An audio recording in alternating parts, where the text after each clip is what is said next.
Happy Monday guys! And thank God it's Monday! Ayan, wala lang. Grabe, parang ang bigat-bigat ng katawan ko. Pero kailangan kong mag-work. Marami ako asikasuhin sa business.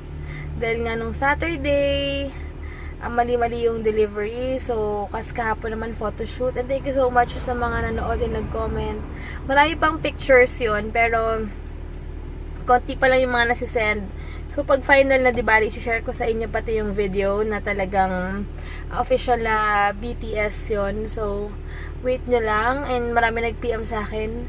Thank you so much. Basta nasa description box lang yung mga info ng makeup artist tsaka ng photographer na sila Ate Mitch. Ayun.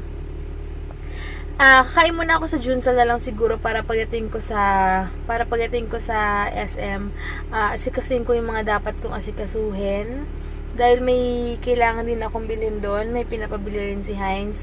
Tapos, after nun, di ko alam kung uuwi muna ako matutulog or diretso na ako ATC. Bahala na kasi. Ay, pupunta pala ako ng LBC kasi magpapadala nga ako ng mga packages. So, ayan. So, wait lang. Nagising ako, tapos natulog ulit ako. Nagising ako, kumain ako ng oats. Pagkatulog ko, ay, napagkakain, natulog ulit ako. Grabe, sobrang ang bigat kasi mga post namin kahapon.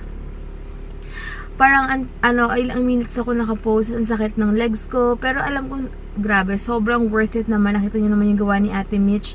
And sabi ko nga sa inyo, tiis lang. Kasi napaka-perfectionist niya talaga. Ayaw niya talaga na may nasasayang. Or ayaw niya na parang may maliit na bagay na nakikita siya na ayaw niya. Parang ganun. So, maganda. Yun ang maganda. And grabe talagang todo effort siya. And napaka-focus niya talaga sa work. And alam niya talagang ginagawa niya.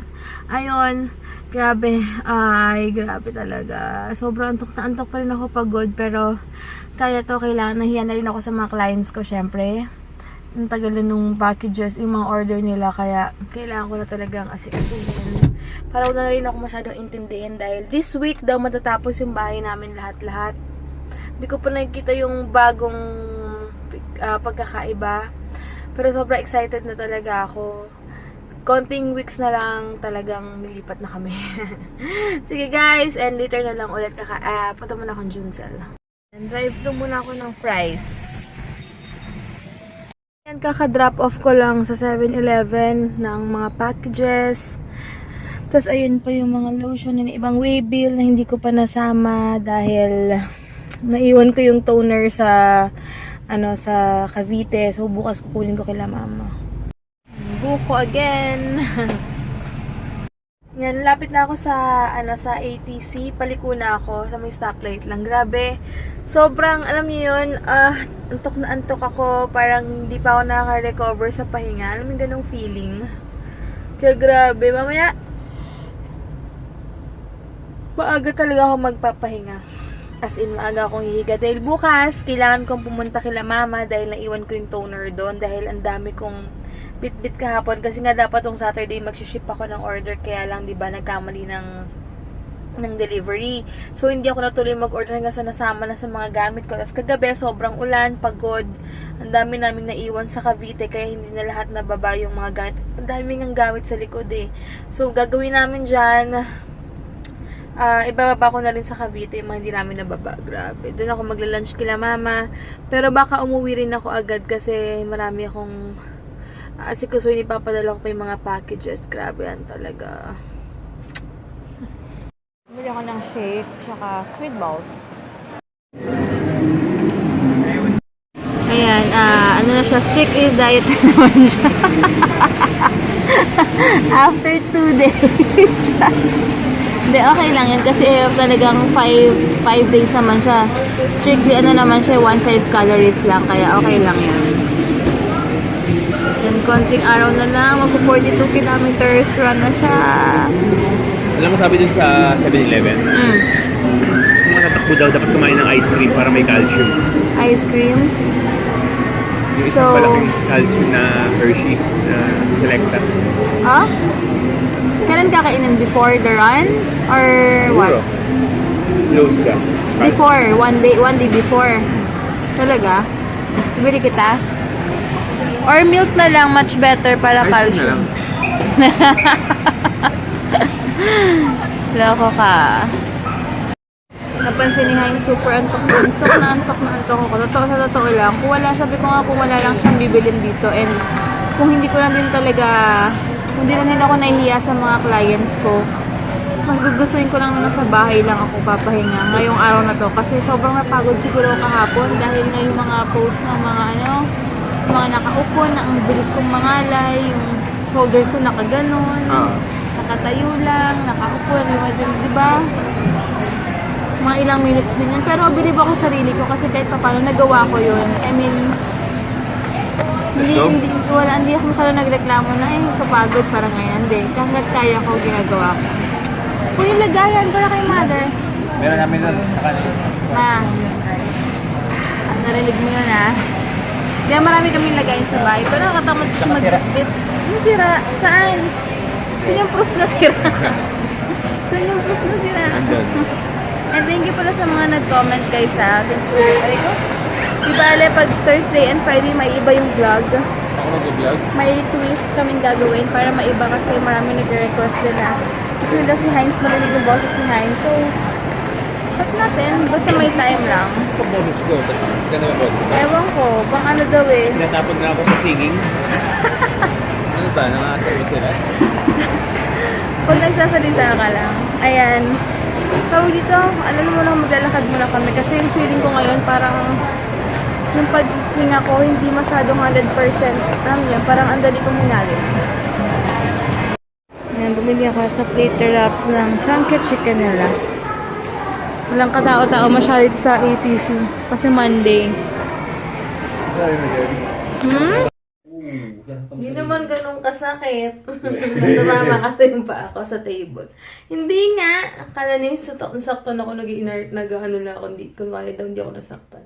Anyway, grabe pasensya na yung itsura ko. Antok na antok. Tawag dito, bukas po daw ng Cavite. Check ko rin yung bahay namin. Sabi ni Mama, nakasarado na daw yung sa pinakalikod. So, ang mangyayari nun, napaka-supportive ng nanay ko. Dahil sabi niya, pang film ko daw yun. Filming area ko yun. So, ayusin ko yun. Tapos, gusto niya pa akong bilan ng table. Katulad kay Sis Avi. Sa True Value daw kasi nabili Sis Avi yun. Pero tumingin kami kanina, parang wala. Tapos, iba na yung color. Nasa, color parang brown yan dyan, no? Brown ba? Brown. Pero sabi ko parang hindi na siguro kailangan kasi may makeup case na naman ako. Pero bahala na. Sabi ni Mama, doon daw ako mag-film, etc. Kung ano man ang gagawin ko sa pag wala akong magawa. Pero sabi ko, hindi lang siya filming area, baka tambakan din siya ng mga gamit-gamit namin, mga bags, or basta isang kwarto pa daw, yung malaki-laki pa daw para sa isang kwarto. So, yun yung gagawin namin doon.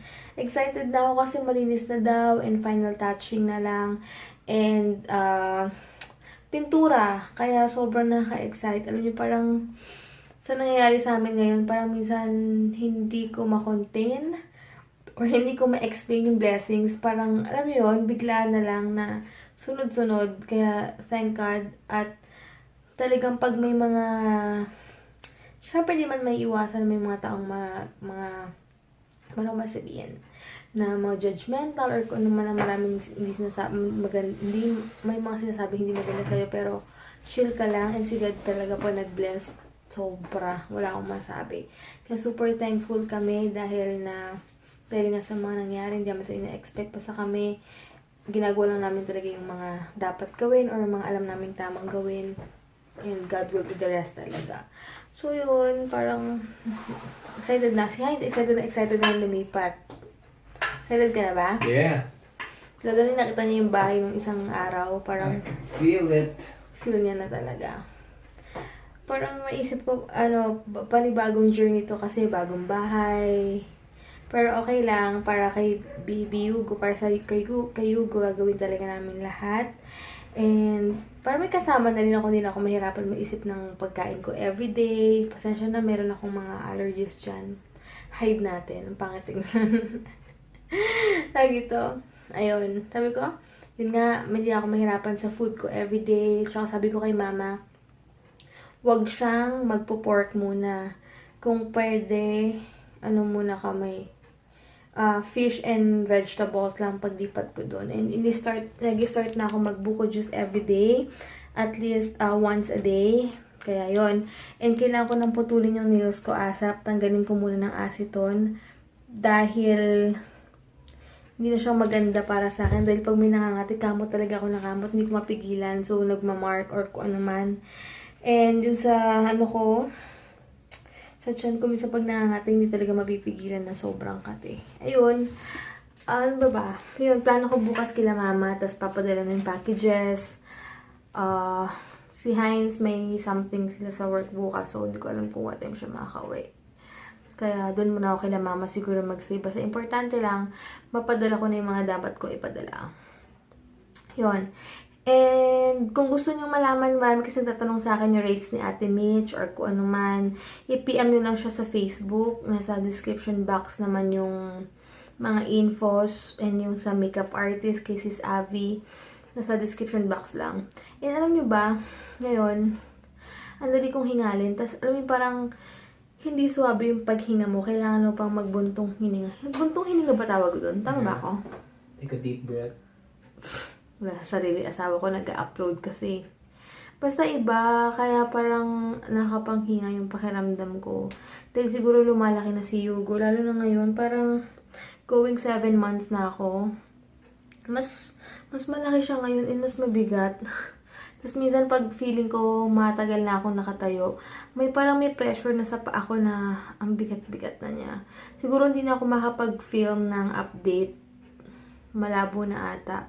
Dahil yung vanity mirror ko, nakilamama na. Or try ko bukas, dun sa Cavite na lang ako mag-film ng update. Siguro magsusuot na lang ako ng pwedeng ipakita yung tiyan ko. Kung if ever ihabol ko yung update ko. Para naman mabalikan ko to pagtagal or pag malaki-laki na si Yugo. Alam niyo yun? Try ko bukas. So, yun lang guys. Mamaya na lang ulit. Mag-aisa-is muna kami dito. Diyan mag-ano ko na para makahiga tayo. Dahil gusto ko talagang mahiga. Tapos ngayon, tumaas yung bill namin sa kuryente. Dahil nga, hindi na sa akin enough yung aircon. Dahil, ano na siya ngayon, parang ang init na ng pakiramdam ko. Kailangan na talaga may backup na aircon. Ay, na electric fan. Unlike before.